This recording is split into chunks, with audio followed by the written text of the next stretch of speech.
அல்லு அர்ஜுன் நடித்து வெளிவந்த, அதாவது வசூலை சாதனை புரிஞ்சிருக்கின்ற படம் வந்து புஷ்பா. அதாவது அது ஹைதராபாத்தில் முதல் நாள் ரிலீஸ் ஆகுது. அது அந்த காட்சியில் வந்து முதல் காட்சியில் பார்க்குறதுக்கு வந்து அல்லு அர்ஜுன் வந்து வர்றார். அவர் வந்த நோக்கம் என்னென்னா வந்து ரசிகர்கள் எப்படி வந்து ரியாக்ட் பண்ணுறாங்க, அந்த படத்தில் இந்த எந்த காட்சியில் ரசிக்கப்படுது அப்படிங்கிற ஒரு தெரிஞ்சுக்கிற அவர் ஆர்வத்தில் வந்தார். தேட்டருக்காரங்க வந்து அவர் ரிசீவ் பண்ணி அவர் குடும்பத்தோடு வந்திருக்காரு, வந்து பார்க்க வச்சுருக்காங்க. என்ன பண்ணியிருக்கணும், சைமல்டேனியஸ் அவங்க என்ன பண்ணியிருக்கணும், தேட்டருக்காரங்க உடனே பாதுகாப்பு விஷயங்களை வந்து அவங்க பெருசு பண்ணியிருக்கணும். இந்த மாதிரி வராரு அப்படிங்கிறப்போ அதுக்கான ஏற்பாடுகளை வந்து தேட்டர் ஊழியர்களை வச்சு சமாளிச்சிருக்கணும். அதனுடைய கோட்டை விட்டதனுடைய விளைவு என்னென்னா, ஒரு பெண் வந்து கூட்ட நெரிசலில் சிக்கி வந்து இறந்துட்டாங்க. அந்த பெண்ணோட மகனுக்கு காயம் ஏற்பட்டிருக்கு. அல்லு அர்ஜுன் ரொம்ப வருத்தப்பட்டு என்ன பண்ணான்னா, உடனே வந்து 25 லட்ச ரூபா அந்த குடும்பத்துக்கு நான் தர்றேன், அந்த குடும்பத்துக்கு தேவையான அவங்க என்னென்ன உதவி தேவையோ எல்லாமே செய்கிறேன் அப்படின்னு அறிவித்தார். அது வந்து அதாவது 25 லட்சங்கிறது சாதாரண விஷயம் இல்லை. ஒரு அரசாங்கம் வந்து கொடுக்குறதுங்கிறது வேறு, ஒரு நடிகர் வந்து சம்பாதிக்கிற பணத்தில் பெருந்தொகையை கொடுக்குறது பெரிய விஷயம். அதை வந்து அறிவிச்சிட்டு போனார். ஆனால் என்னென்னா, போலீஸ்காரங்க வந்து இவர் வந்ததுனால தான் அந்த மாதிரி நடந்துச்சு அப்படின்னு சொல்லி அவர் மேலே நியூசன்ஸ் கேஸ் போட்டு அவரை வந்து ஜெயிலுக்கு கூட்டு போயிட்டாங்க. அதை வந்து விளக்கம் சொல்கிறது கூட அவங்க கேட்கல. கூட்டு போகும்போது இவரோட வக்கீல்கள் வந்து உடனே என்ன பண்ணாங்கன்னா, ஜாமீனுக்கு வந்து அது தயார் பண்ணும்போது ஜாமீனும் கொடுத்துட்டாங்க. ஜட்ஜி வந்து ஜாமீனும் கொடுத்துட்டாரு. அந்த ஜாமீனை வந்து இவங்களுக்கு போய் ரீச் ஆகிறதுல லேட்டுங்கிற மாதிரி ஒரு காரணத்தை சொல்லி வேணுமுன்னே 12 மணி நேரம் அவரை ஜெயிலில் உட்கார வச்சுட்டாங்க. இரவில் வந்து இரவு முழுக்க அவர் ஜெயிலில் இருக்கார். திட்டம் போட்டு இந்த நாட்டு மக்களோட நன்மைக்காக திட்டம் போடுறதை விட இப்படி சதி வேலைகள், இப்படி வந்து சூழ்ச்சிகளில் பண்ணுறதுல திட்டம் போடுறதுல நம்ம ஆளுகள் அடிச்சுக்க ஆளே கிடையாது. அது ரேவந்த் ரெட்டி மேலே ஒரு நல்ல அபிப்பிராயம் உண்டு. காங்கிரஸ்லேயே ஓரளவுக்கு கொஞ்சம் வந்து ஒரு விவரமான ஆள், ரொம்ப கடுமையான உழைப்பாளி. அதாவது மோடியை வந்து ஒப்பிட்டு சொல்கிற அளவுக்கு அவர் வந்து கடுமையான உழைப்பாளி. அவ்வளோ வேலைகள் செய்கிறாரு. இவர் செய்கிற வேலை அளவுக்கு வந்து இவங்க அரசு அதிகாரிகள் வந்து செய்கிறதில்ல, அவருக்கு ஈடு கொடுக்க முடியல அப்படிங்கிற மாதிரிலாம் வந்து செய்திகள் வந்துச்சு. அப்படிப்பட்டவருக்கு ஏன் இந்த வன்மம், ஏன் இந்த வந்து கொலவரி? என்னென்னா, பவன் கல்யாண் எதிர்ப்பு வந்து பவன் கல்யாண் விஷயந்தான். பவன் கல்யாண் அரசியல் வந்து இவங்களுக்கு வந்து கண்ணை உறுத்துது. அவர் வந்து இந்த அளவு வந்துட்டார், இந்த ரேஞ்சுக்கு போயிட்டார், அரசியலில் பெரிய அளவில் வந்துக்கிட்டு இருக்காரு. அதுக்கு என்ன பண்ணுறது, அந்த குடும்பத்தில் யாராவது ஒருத்தர் டிஸ்டர்ப் பண்ணணும். அப்படிங்கிறப்போ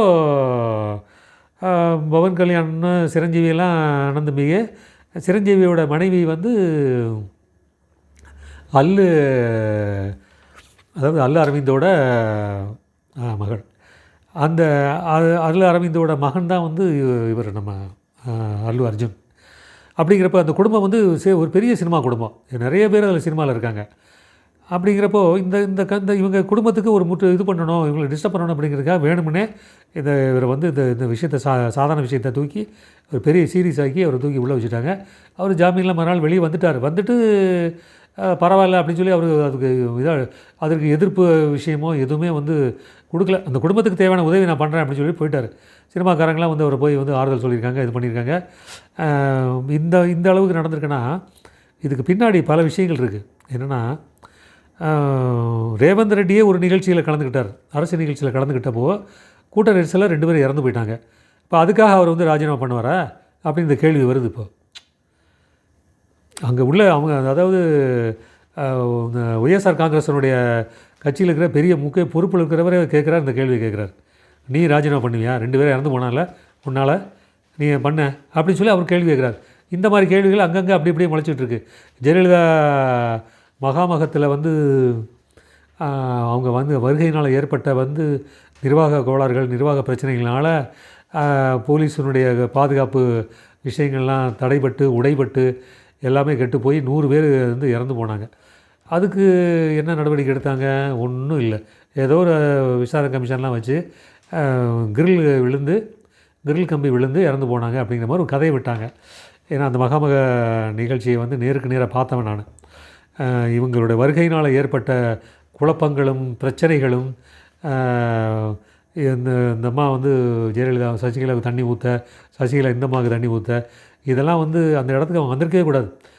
அதாவது 1980 மகாமகம் நடத்த எம்ஜிஆர் போகவே இல்லை. எம்ஜிஆர் கூப்பிட்டாங்க, போகவே இல்லை. நான் அங்கே பெருங்கூட்டம் கூட நம்ம போனால் அது வந்து பிரச்சனையாகும், சிக்கலாகும், நல்லா இருக்காது அப்படின்னு சொல்லி போகலை. இது இந்த கதை தெரிஞ்சிருந்தேன்னா அந்த அம்மா போயிருக்கக்கூடாது. யாராவது எடுத்து சொல்லியிருக்கணும், போயிருக்கக்கூடாது. ஆனாலும் தங்களுடைய ஆளுமையை காட்டுறதுக்காக வந்தாங்க. வந்து இப்படி நடந்து 100 உயிரினங்கள் போயிடுச்சு, 100 மனித உயிர்கள் பலியாயிடுச்சு. விசாரணை கமிஷன் வச்சு ஏதோ சவன்னு ஒரு காரணம் சொன்னாங்க. பட் இவங்களோட வருகையினால தான் வந்து அது இறந்தது, 100 பேர் இறந்து போனது. அப்படி ஒரு விதம் நடந்தது. இன்னொன்று, சிவாஜி நடித்த படம் மன்னன் வந்தாரணின்னு ஒரு படம். அந்த படம் எங்கள் ஊர் ராஜபாளையத்தில் திரையிட்டார்கள். திரையிட்ட முதல் நாள் வந்து கூட்டம் வந்து ஜாஸ்தியாக இருக்குது. அதாவது வரிசையில் நிற்கிறதுல வந்து முண்டி அடிச்சுக்கிட்டு முன்ன பின்னா ஏறி அவங்க மேலே ஏறி இவங்க மேலே ஏறி அது அந்த ஏற்பட்ட அந்த போராட்டத்தில் என்னென்னா 2 பேர் உயிர் இறந்து 2 பேர் இறந்துட்டாங்க, 2 உயிர் வந்து பலியாயிடுச்சு. ஸோ அது ஒரு பிரச்சனை அப்படி நடந்துச்சு. அன்றைக்கி சிவாஜி வந்து அதை கேள்விப்பட்டு ரொம்ப வருத்தப்பட்டு 2 குடும்பத்துக்கு நான் நிதி உதவி பண்ணுறேன் அப்படின்னு சொல்லி ஒரு அறிக்கை விட்டார். அது செய்தியாகவும் வந்துச்சு. அது கொடுக்குறதுக்கு ரொம்ப காலதாமதமாச்சு. அது கொடுத்தாங்களாங்கிறது கடைசி வரைக்கும் எனக்கு தெரியல. இது ஒரு விஷயம். ஏன்னா சிவாஜிக்கிட்ட அந்த கோரிக்கையை நானே எடுத்துகிட்டு போனேன். இது மாதிரி அந்த குடும்பத்துக்கு உதவி பண்ணணும், கொடுக்காமல் இருக்காங்க அப்படின்ட்டு வந்து சிவாஜிகிட்ட அந்த கோரிக்கையை நானே எடுத்துகிட்டு போனேன். இது என் பார்வையில் நேரடியாக நடந்த ஒரு விஷயம். ஏன்ட்ட சண்டையும் போட்டாங்க. நீ யார் அதை போய் கேட்குறதுக்கு அப்படின்லாம் சண்டையெல்லாம் போட்டாங்க. அதெல்லாம் ஒரு காலகட்டம் நடந்தது. உழைக்குங்கரங்கள்னு ஒரு படம், அது வந்து கமலா தேட்டரில் போடுறாங்க. கமலா தேட்டரில் போட்டப்போ எம்ஜிஆர் வந்து மக்கள் எப்படி இந்த படத்தை வந்து வரவேற்கிறாங்க. ஏன்னா அவர் கட்சி தொடங்கினதுக்கப்புறமும் இதில் அரசியல் விஷயங்கள்லாம் வருது உழைக்குங்கரங்கள் படத்தில். அதை தெரிஞ்சுக்கணும், அது இப்படி இதெல்லாம் ஜனங்கள் எடுத்துக்கிறாங்களா அப்படிங்கிறதுக்காக பார்க்க வந்திருக்காரு. அவர் இல்லாத படத்தில் சம்மந்தப்பட்ட மற்றவங்களையும் எல்லாம் ஒன்றா வந்து படம் பார்க்குறாங்க. எம்ஜிஆர் வந்தவுடனே அவர் ரொம்ப பெரிய அளவில் தியேட்டர் வந்து ஒரே கலகலப்பாயிடுச்சு, சுறுசுறுப்பாயிடுச்சு. இன்டர்வெல்லில் வந்து எம்ஜிஆர் என்ன பண்ணார்னா, எந்திரிச்சின்னு எல்லாருக்கும் வணக்கம் சொல்லிவிட்டு அமைதியாக இருக்கணும், அப்படியே சைகையிலேயே சொல்கிறார், அமைதியாக இருக்கணும், யாரும் வந்து எந்த பிரச்சனையும் பண்ணக்கூடாது, மக்கள் வந்து எந்த துன்பமும் படக்கூடாது, கவனமாக இருக்குன்னு சொல்லிவிட்டு திருப்பி படம் பார்த்தாரு. ஆனால் என்ன பண்ணாருன்னா, படம் முடியறதுக்கு முன்னாடி அவர் கிளம்பிட்டார். ஏன்னா படம் முடிஞ்சு வெளியே வரும்போது நம்மளை பார்க்க வரும்போது ஜனங்க வந்து முண்டி அடிச்சுட்டு வருவாங்க, அதனால் பிரச்சனையாகும் அப்படின்னு அவர் என்ன பண்ணாருன்னா கிளம்பிட்டார். கிளம்பி எல்லோரும் அந்த யூனிட்டை கம்ப்ளீட்டாக எல்லாம் கிளம்பி போய் வெளியே போயிட்டாங்க. இது எனக்கு அந்த தியேட்டர் உரிமையாளர் அன்றைய காலம் சென்ற திரு என் சிதம்பரம் அவர்கள் சொன்னது. ஸோ அப்படி ஒரு சம்பவம் நடந்துச்சு. அதே மாதிரி ஊருக்குழைப்பன் படமும் வந்து அபிராமி தேட்டரில் வந்து படம் போட்டிருந்தாங்க. அந்த அபிராமி, அண்ணா அபிராமி, சக்தி அபிராமியில் அந்த தேட்டரில் ஒரு தேட்டரில் போட்டிருந்தாங்க. போட்டுட்டு அந்த படம் போட்டு அதே மாதிரி எம்ஜிஆர் பார்க்க போயிருக்கார். பார்த்து முடித்து என்ன பண்ணார்னா, வெளியே வரும்போது ஒரு விஷயம் ஒன்று பண்ணிட்டார். எல்லோரும் வெளியே வரும்போது இவர் அன்றைக்கி வந்து கொஞ்சம் அவருக்கு என்னமோ ஒரு மூடு வந்துருச்சு. மக்களோட மக்களாகவே நடந்தே வந்து வெளியே போய் அப்புறம் ரொம்ப தூரம் போய் அதுக்கப்புறம் காரில் போனார். எந்த விதமாக ஏன்னா அவர் இருக்கிற இடத்துல வந்து பாதுகாப்பு விஷயங்கள் வந்து ரொம்ப எல்லாருக்கும் வந்து கவனமாக இருக்கும். எல்லாரையும் அவர் கூட இருக்கிற பணியாளர்கள், அவர் கூட இருக்கிற அந்த சண்டை கலைஞர்கள் எல்லாருமே வந்து அது கேர்ஃபுல்லாக பார்த்துக்குவாங்க. ஏன்னா அவர் ஒரு உணர்ச்சியை தூண்டி விடுற விஷயம் அவர்கிட்ட நடக்காது. அது மாதிரி இருந்த காலகட்டமெல்லாம் உண்டு, அப்படி இருந்தது. பட் இன்றைய நடிகர்களுக்கு அப்படி அந்த சிந்தனையும் அந்த ஒரு தொலைநோக்கு பார்வையும் வந்து இல்லைங்கிறது இந்த புஷ்பா படத்தினுடைய சம்பவம் ஒரு உதாரணமாக இருக்குது. அவர் அல்லு அர்ஜுனுக்கே இது ஒரு பாடமாக இருக்கும் அப்படிங்கிறது இந்த சம்பவங்களை சொல்லும்போது நமக்கு சொல்ல தோணுது. நன்றி, வணக்கம்.